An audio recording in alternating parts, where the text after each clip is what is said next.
Tourism is a massive part of Cumbria's economy. It's said almost 75,000 jobs are supported by it. It's worth £4.6 billion. And yet there are problems. Cumbria Tourism, the organisation which represents tourism businesses, says visitor numbers are still below those recorded before the pandemic.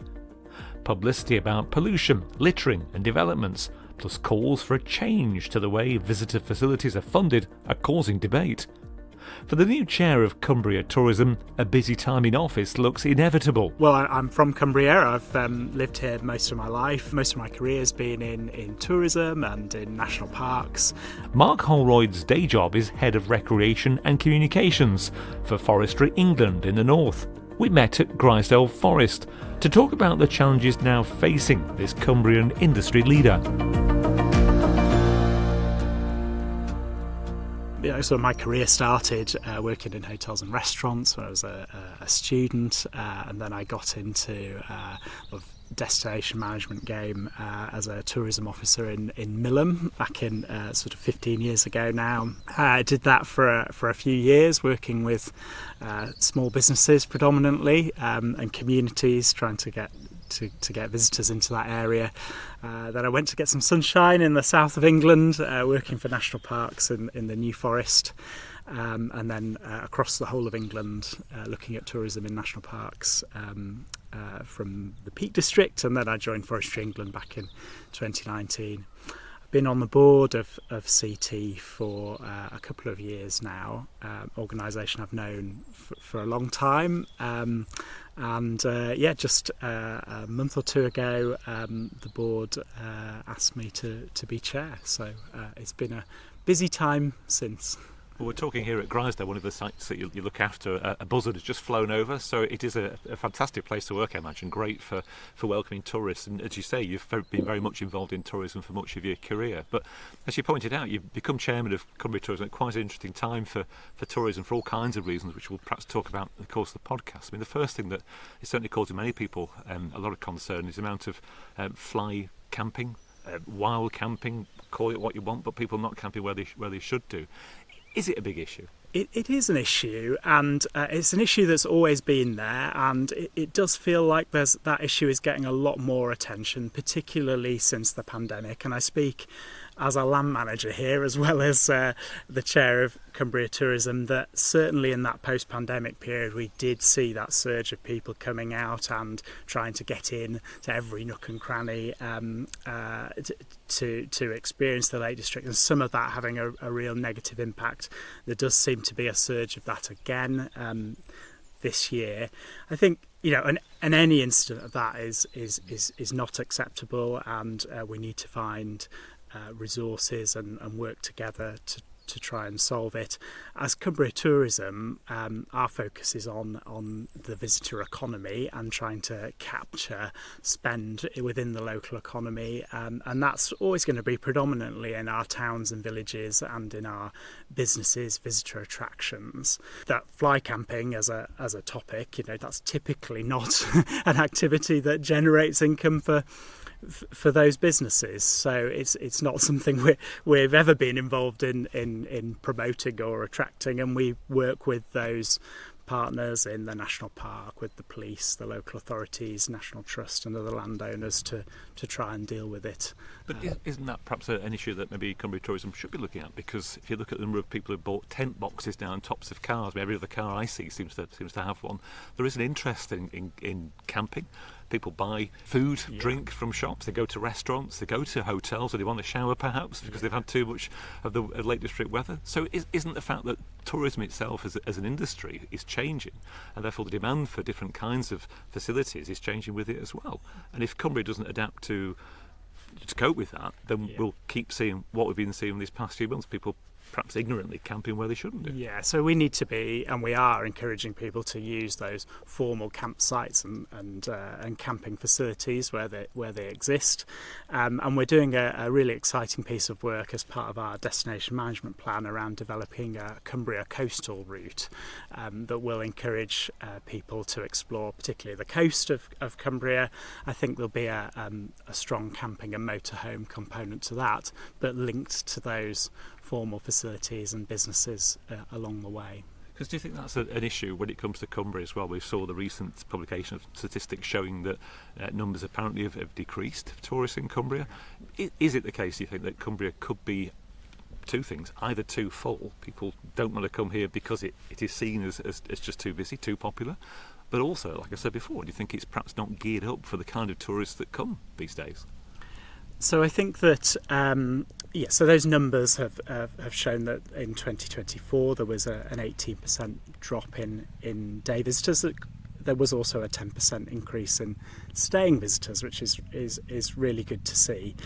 I think as Cumbria Tourism, we want to see a greater spread of visitors across the year. So it's always has been and always will be busy in those peak periods of the year in the most popular parts of the Lake District, and that supports those businesses and makes those towns and villages buzz and thrive at that time.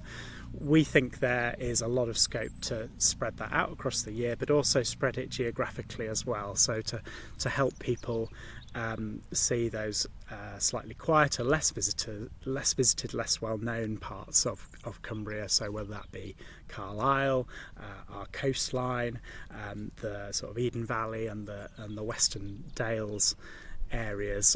So we call that an attract and disperse campaign. So people are always going to come to the Lake District. That's the Attack brand. They're always going to know Keswick and Windermere and Coniston, and they will always want to visit those areas. But we want to show them that on either for part of their visit or for their next visit, they can come and enjoy some of those other areas and spread the benefits of tourism. So it's so everyone gets the benefits from it. It's tricky though, isn't it? If you want to come up from the southeast, for example, and you want to see the home of Beatrix Potter, you want to buy your Grasmere gingerbread, you don't want to go to Barrow or Millham or somewhere with respect to Barrow and Millham, do you? You want to go to the place where you want to go to. So again, it comes back to the point, do you think there is a question quite soon that the place is too full? I don't think that too full is the word. I think people are always going to want to experience those experiences, and yes, there are pressure points there, and we need to try and look at the infrastructure around some of them. I think there's a lot of opportunity in those busy spots to look at how public transport can play a role in lessening the impact of visitors, and potentially also allow those areas to accommodate more in a more sustainable way.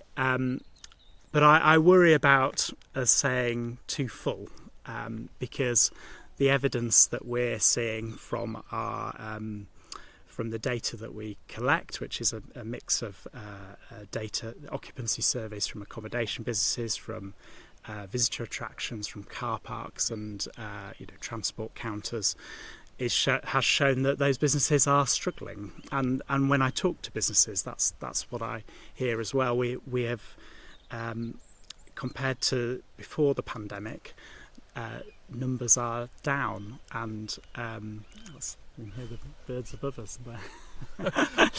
And that is serious, because that's about the viability of businesses, the ability for us to create local employment, and what tourism businesses help to sustain services for local people too, that make this a vibrant place and a great place to live.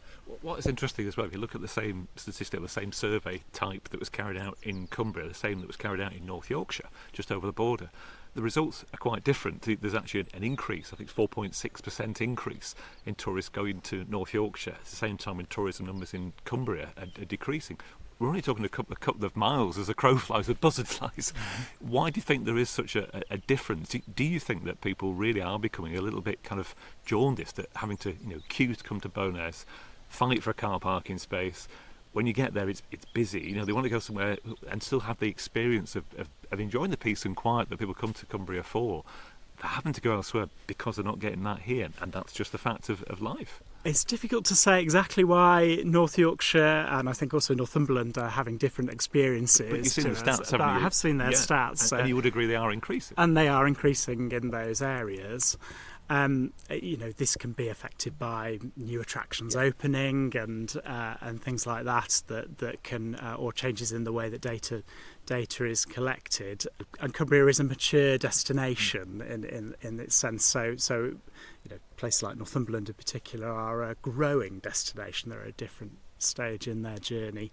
I don't think, and we do visitor surveys as well, and we're not picking up any sort of dissatisfaction with Cumbria in that, and in surveys of non-visitors too. I don't think there's a perception issue that's driving people away. And all of our marketing activity actually is, a lot of that is showing the quieter sides of the lakes. I mean, yes, those towns and villages in the peak of August are busy. They can places like Keswick thrive on busyness. They're quite exciting places to go. But I was out at the weekend at above Aire Force on Gowbarrow Fell, and it was full. But it was also the car parks were full, the lay-bys were full. But the roads below were quiet, and up on the fell it was beautiful, and it was really tranquil. And it doesn't take long in Cumbria to find peace and quiet, and I think people know that. And visitors, you can see all the smiles on their faces that they're getting something from it. I think it's a fair point, because certainly it's Cumbria Crack, the reaction we've had to our story, certainly on Facebook, the comments have been, well, look, the county's big enough to swallow people. I think you said before, and it can do it, but it's getting people to come by public transport perhaps, and then kind of make sure that there's the action and there's the transport facilities inside the national park and elsewhere, which at the moment maybe aren't there. They are in some places, and there's very local, very, very effective in Ullswater and Ennerdale as well, the shuttles that work well. But so maybe before we start asking for more people to come and urging more people to come, we should make sure that we are fit to welcome them. And do you think that's the case at the moment? I think our public transport network has come on a long way over the last few years, and I think the fixed fare has made a huge difference. And I don't know the numbers from Stagecoach, but they tell me that the numbers have seen really good growth in public transport, and that we have some fantastic corridors that work quite well. So that sort of Kendal, Windermere up to Keswick corridor, very successful. I think Workington to Keswick also doing quite well. And we've introduced those smaller shuttle runs, so some brilliant work going on around Ullswater, and then some more focused work in places like Wasdale. But we know it's not going. We need more. While there has been investment from the local authorities and government in just filling in some of those gaps, it's a big priority in our destination management plan to the main actions under sustainability around sustainable transport. And actually we've got Tom Waterhouse from Stagecoach has joined the board of Cumbria Tourism to really help us put a focus on this and to help make sure we're joining up the dots. That brings us quite nicely to bring us to this idea of who will pay for that, because obviously it needs to wash its face. It needs to make sure it makes money and people see the value in it, whether the visitors or locals to use it as well. Speaking as a local, quite happy to use the kind of standard fare bus because I don't have to get up in my car. It's actually cheaper to use the bus, the 555 for example, which is a brilliant service, rather than having to drive and, as I said before, park and find a space in Bonus which might not be there. But brings us nicely to a comment or a suggestion that's been made before. Taxation on visitors. What do you think about that? The idea of having a tourism tax that's levied to people who come to the area, not necessarily locals, but people who visit Cumbria and make use of the place around us. Yeah, so we're quite cautious about the idea at the moment, primarily because we feel this has been quite a hard time for tourism businesses. They're already both tourism businesses and their customers paying significant amounts in tax, in business rates, in car parking fares, and in voluntary giving as well. So to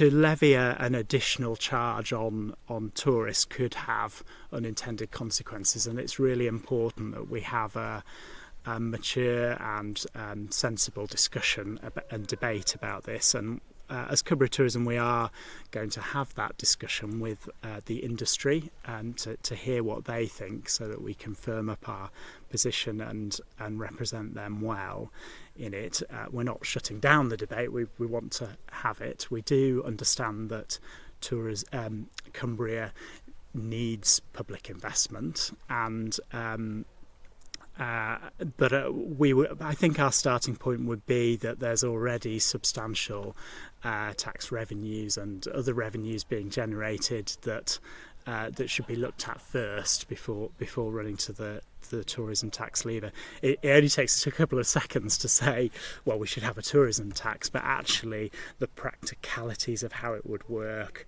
of some of the risks and the potential unintended consequences could be need to be thought through quite carefully. So it's not a no, it's a kind of, as you said before, it's a cautious, let's consider it and see, because I suppose it could result in more innovative developments, whether it's transport or infrastructure or whatever, which otherwise just wouldn't happen, and it could put people off. So that's the question, isn't it? Who pays? Is it, first of all, is it a good idea? Secondly, who pays for it? And thirdly, I guess, will it be worthwhile? And how would it work as well? Yeah. I think it could work in many different ways, but it could also have unintended consequences that are negative for the area.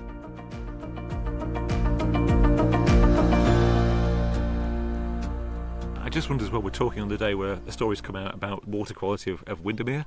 Again, a survey, the big Windermere survey results have been released. I think it's 3 years since it was carried out by people like myself as volunteers to see what the water quality is. It's not good news. I mean, basically showing that the E. coli levels are high and apparently increasing. Does this really hinder what you're trying to do to set Cumbria out as a sustainable place to visit, but also just a great place to bring, family and friends? Because surely when you see that on the national news and read it in the papers, it just plants that seed of doubt, which again I imagine doesn't help your members. No, it's concerning the Windermere issue and the water quality issue, because our reputation as a county is around a pristine and beautiful environment, and of course this isn't in support of that. We're part of as Cumbria Tourism, as part of the Love Windermere partnership. We want to see a science based approach to this, that's based on the science and the facts that are coming from those scientists, and that is shining a light on exactly what the problem is. But you're right in that there is a reputational issue, and businesses are talking to us about how that is coming to life on the phone, talking to prospective customers or questions that they're being asked, and that really shines a light on the urgency around it. There's also around the campaign element of this, is that we're it's really important that those campaigns are based on the facts and the figures, and that's why working with the scientists and making sure that everything is transparent and accurate and is being portrayed properly is really important. We said at the start of this conversation, to be chairman at this moment in time is probably one of the busiest periods you've ever had in the history of tourism. I just wondered, well, you mentioned sustainability, and of course everyone wants to make sure that the business is sustainable and that their lives are as sustainable as they can be. Do you think, though, given that you have to go literally chasing people and encouraging people to come to Cumbria from all parts of this country, but also abroad as well? I mean, Cumbria Tourism, I know, went to New Zealand, Australia, marketing Cumbria last year as well. How far do you think you have to go to make sure that people do come? Isn't there a case that actually this country and Europe is fair enough? Why should you actively encourage people to come from the far side of the world to this country, and yet say that we're trying to do sustainable tourism in Cumbria? That doesn't sound sustainable. So international marketing is part of Cumbria Tourism's work. We've got back into that game over the last few years after a period of not doing a huge amount of it, and that's part of a UK effort through Visit Britain to grow the visitor economy across the country. The Lake District is one of the brands that helps to draw people to the UK, and international tourism is an area of our economy nationally that can grow. It isn't the main attack brand for the UK, but we can add it into a stay while people are doing London, York, and Edinburgh. I think the Lake District and Cumbria can add appeal to that journey. But also say international visitors are often not with a car, so they can be, well, yes, there is the carbon of their flight, the carbon of their stay in the UK, and certainly the impact on a local infrastructure can be slightly more manageable through coaches and public transport and things like that. And they are a high value to us, so they spend money. They spend money, and yeah. They fill hotels, and if managed well, they can particularly help in those early parts of the shoulder seasons too. So it is a small part of our work as Cumbria Tourism, but it is important to those businesses that engage. And it's also not just Windermere and that area, which is where the area that's often perceived as being the spot where international visitors are. Places like Muncaster Castle and some of the heritage attractions around the Lake District can have a huge economic impact on their business from quite small volumes of visitors from America, and that ultimately helps sustain these businesses for everybody else as well. And how are things looking at the moment? What kind of indication have you had from your members so far about how this season is going? So in broad terms, my focus is generally on the domestic market. I haven't had many conversations so far about how people are doing with the international market this year. I think people are feeling that things are a bit better than last year, which is really encouraging. We've obviously had much better weather this year than we did last year. We had a great spring heat wave. Then things did slow quite substantially in sort of the June, early July period. It feels good, sort of end of school holiday period, as we would expect. I'd be pretty worried if things weren't feeling good. I'm hopeful that we'll have had a better year. I have heard some data that's showing that some of the car park numbers and the Windermere ferry number, the car ferry numbers are down slightly as well. So that is a cause for concern. But we don't really get a full picture until we've got to the end of the season. We do that sort of end of year wash up with our members, and then we get not just the numbers but the story behind those numbers as well. On international, yes, geopolitics and the global economy always plays a big role in that, and you get some countries growing and some countries dipping. I know that the Japanese market, I think, has been struggling, which has always been a long-term very good one for Britain. But the European market, I think, is there, and Germans and Dutch and French are here. So. Well, good to see. Well, let's see what happens. I just wonder as well, just looking over my shoulder, you've got the Grisdale Observatory yes. here. I mean, it's something that opened only relatively recently. Yeah. Do you think innovation's got a part to play in Cumbria? I mean, we talk about the Grisdale Forest obviously is a place where they've got art and these fantastic bike trails as well, the Via Ferrata, things like that. So things that perhaps weren't here sort of 10, 15, or the Via Ferrata, it was here, of course. It's a reinstatement of something that was there historically. But do you think there's always going to be that pressure to try and surprise and encourage new generations of visitors? I know there's a bit of concern about younger people not coming, ethnic backgrounds well not being as diverse as it could be. So by showing there's more to Cumbria than Beatrix Potter, Wordsworth, etc., is this something that's on your mind and your members' minds? It is, and one of the challenges at the moment is around the perception of cost, and all British destinations, not just the Lake District, being perceived as expensive for a staycation. The answer to that isn't to drop our prices, but to make sure we're delivering absolute value for money and great experiences, and that requires constant innovation on the part of businesses. I always use Peter Frost Pennington and Iona and Ewan at Muncaster as the example here, because they're out on the outer edge of Cumbria. In some ways, one of the more challenging businesses for visitors to get to, but they do get there, and they do that through constant innovation and creativity. So I don't need to tell businesses they need to do that. They're doing that, but that is going to be continues to be really important for them. The Grisdale Observatory, so back close to home for me, has been brilliant, and that is an example of a new business opening up at a challenging time, and it's going really, really well. So, they opened at the start of the summer, not the perfect time for dark skies, but actually if you can make it work in the summer, then you can make it work all year round. So we've got a new observatory building, a planetarium and a meteorite lab, and it's open evenings in the week and at the weekends, and it's getting going and it's doing really well, and we're really looking forward to the Dark Sky Festival in the autumn, and really doing well over the autumn winter period, which is when we need to fill up the hotels in this area. So to draw our discussion to a close, thank you very much for your time. We've covered quite a lot in the time we've had.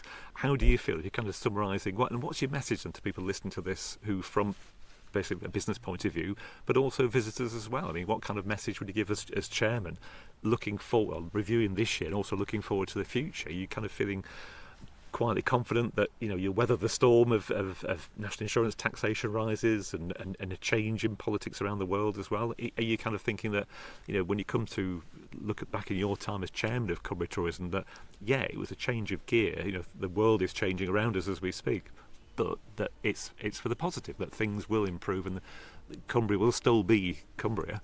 It may change perhaps, and the appeal of it may change. What's your thoughts? I think when I finish as chair of CT and whenever that may be, I want people to look back and see that tourism is a force for good in Cumbria. It's the heart of our communities. It's the heart of what makes Cumbria an amazing place to live and work and study and invest, and so it's really important part. 28% of all jobs just sort of sums that up, really. And we have a huge amount to offer to the visitor, and we have a great product that's continually scores really well with visitors, and I have no doubt that will change. Yes, it's really tough at the moment, but I think what we have learned over the past sort of 5 years with the challenges of the pandemic is that the hospitality and tourism industry is brilliant at evolving and changing and turning at short notice to adapt to the environment that it operates in. So CT is brilliant at supporting businesses, and a fantastic organisation with brilliant staff, and we will continue to help businesses to weather whatever changes are coming. Mark Holroyd, Cumbria Tourism's chair, talking to us at Grisdale Visitor Centre. This is Nigel Thompson. Thanks for listening to Northern Lights from Business Crack.